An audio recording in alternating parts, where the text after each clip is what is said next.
Welcome back. This segment brought to you by Southeast Termite and Pest Controls. Raccoons, possums, birds, bats, rats, snakes, skunks, even foxes. They've had to capture and remove foxes before. If you wind up with a feathered friend or a furry friend in your attic, or furry or feathered foe, I guess, in your attic, basement, crawl space, home, or office, call the Wildlife Division of Southeast Termite and Pest Control. The Haynes family's been doing this for almost 50 years now, since 1971. They are the biggest locally owned pest control company in East Tennessee. Keep the money right here at home. Southeast Termite and Pest Control. Okay, we talked about all the money that's coming in. Well, what about hoops? You've got more named coaches than ever in this league. You got bigger budgets than ever. You got better facilities than ever. Yet, currently only 3 SEC teams are ranked. The average ranking from the NCAA's net formula, that's the new RPI, for the SEC it's 68.3. That's a worse average than the Big 12, Big East, Big 10, and Pac-12. And over the last 5 years, the ACC, Big 10, Big 12 have all gotten more NCAA tournament bids than the SEC's 28, while the Big East, a smaller league, has gotten just as many. Even with the money pouring in, will the SEC ever be more than like the 4th or 5th best basketball conference? Mark Pancratz, you've been in it. I think, to what you guys said before, I think the money will have an effect, but a lot of these kids, kind of grow up being fans of who they are, especially on the East Coast. And so I think the money, the coaches that they currently have will help them move up. I don't think they'll ever be top 3, top 2, but I do think they'll move up a spot. Just down here, just not growing up down here, football is king. Kids grow up at making football king. Where I grew up, Chicagoland area, basketball is what is ingrained in you as a kid. That's more what to be focused on. You have so many athletes come out here. Is it a question of athletes down here choose to be football over basketball, whereas where you're from, they choose basketball over football? Is that part of it? Maybe some of it, but even in the Big Ten country, you got Ohio State, you've got the Wisconsins that's been good, and so that may be some of it. But I just think down here, it's even deeper. That football root is even deeper. I think there will be years where the SEC jumps up and is, second or whatever, but probably overall. Basis. But I looked at the box scores yesterday. The SEC's not great this year in basketball, but I looked at the box scores, the attendance at all the games yesterday. I mean, it was all full or close to full, except Vanderbilt, and Vanderbilt's having a bad time right now. But I just think the interest is there. Whether the money's going to be there, that there's good coaches, there ought to be plenty of athletes. I think SEC basketball, there's no reason it shouldn't be good, and I think it will be good. Okay, and if you guys think it's already there, and I'm wrong with my premise, but feel free to say that. I think the last 2 years, Tennessee had a pretty good. The SEC had a pretty good run of having teams in the NCAA tournament.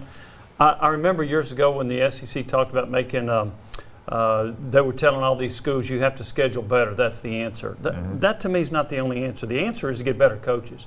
You get better coaches, you'll get better players. I don't know too many bad coaches that get bad players. If you get better coaches, you get better players, and then you can schedule however you want, and then you're going to have the results that you want. I think the SEC financially could be in shape to maybe hire better coaches. For example, they brought in Musselman at Arkansas. I think he's going to do a really good job. But, John, to the consistency that you're talking about, I think like Mike. I think every now and then they can jump up to 2 or 3, but mainly they're going to be 4 or 5. Yeah, same. I think in a given year you're going to see a top 3 run. You're going to see a year, the SEC's had it recently, where you can get 7 to 8 in tournament play. But when we break it down over 5-year spans, it's probably going to be 2 up and down. You have new coaches coming in, Musselman, Oates at Alabama, Crean's still early on at Georgia. Let's see what they can do, because how long have we been talking about the potential that Georgia basketball has? Right. And it has a top 5 player in the draft come in. It's still not there. Arkansas is a program that can win at a higher level. Mike Anderson didn't do what we expected that he probably would. There's a reason for that. So the SEC has a ton of potential. I agree with the football aspect. Football is still going to be king, and basketball maybe is negatively affected in some ways, even though it has money. Yeah, I guess that's what I'm getting at is how would football, fans love football, how does that, but yet they're going to basketball games. They are. You look at Auburn, it's a small arena, but we were talking in between segments. It is loud and it is packed. Ole Miss, small arena, but it's better than what they used to have with the Tad Pad. You look across the league, it's like you've got support, you've got money. we know, I've seen this breakdown done in terms of where the NFL talent comes from these states. Never seen that with the NBA. It would be interesting to see, but if you've got most of the athletes in that for football in the South, it would stand to reason you'd have the same for basketball. So why isn't it able to be? You would just logically, you would think money, resources, you'll be just as good in basketball as you are in football. I think there are But enough not- good athletes in the South also. Maybe more coaches need to make some strong rear end offers to players. Maybe that'll get them. Mark, you were going to say? Well, I think it's interesting when you look at some of these other conferences. Basketball gets a little bit, their coaches also getting that leash to let them develop the program. That's where, as they're getting in better coaches, you letting the Barnes and letting Nate at Alabama, Stackhouse at Vanderbilt, give them time to create that culture. You look at every team. You talked about it last week. I think North Carolina. You showed North Carolina, one of the best programs in the country, has had their laws. SEC fans got to be willing to let their coaches and programs have a losing season or two, stay with them to be able to continue that progress going forward. This is very interesting. I'm going to kill our clock here. We talked about this off air once, and it was your view of Northern mentality versus Southern mentality. Maybe this ties into it. Northern fans, they're used to watching basketball. That's their number one sport. They understand you play 30 games, you're going to lose a bunch. Whereas in football, you've noticed down here, there's more of that basketball down here. There's more of a football mentality that every loss impacts you like it would in football season. Mm-hmm. I thought that was an interesting point, and I just forced it out. He said it.